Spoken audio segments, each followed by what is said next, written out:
I would be lying if I said I don't have a fear of needles, because I still do. And this is a box full of needles at home. I remember my first injection. I was hiding from the nurses. I didn't want to see a needle. I didn't want to hear about a needle, but then I got used to it. I still don't like needles. I don't think anyone does.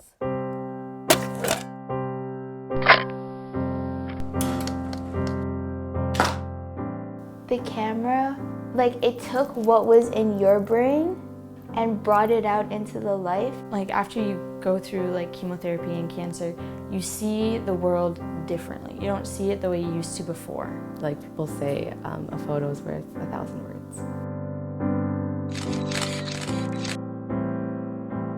It's a different way than just like explaining needles. You know, you just take a picture of the box and it like the photo shows how much needles you've had, and it's scary and it's brave at the same time. It's the way you see the picture that matters. You know, from the very beginning of my diagnosis, I felt my spirituality increase. Praying honestly brings ease into my heart and gives me hope, because I feel like once you have that connection, that direct connection to God, like you're literally talking to God, something positive will always come out of it.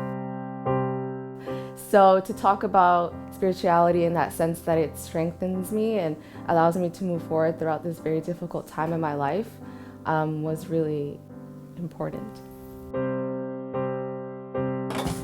It was kind of like a little scary just to like put my thoughts out there, like taking a picture of what I thought and sharing it with everyone else. The most sentimental one to me would be the stairs, because strength was something I really struggled with, because I went into ICU, and by the time I came back, like I had no strength in my legs, I had no energy to do anything.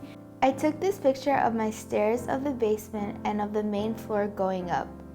Treatment went on and I came home very weak and I couldn't come up the stairs. An image that you have in your head might not be the same image as like someone else has. So to have like 17-year-old kid who went through cancer, who went through all this stuff, and see how I saw it, I feel like it's a different way for them to like imagine two things.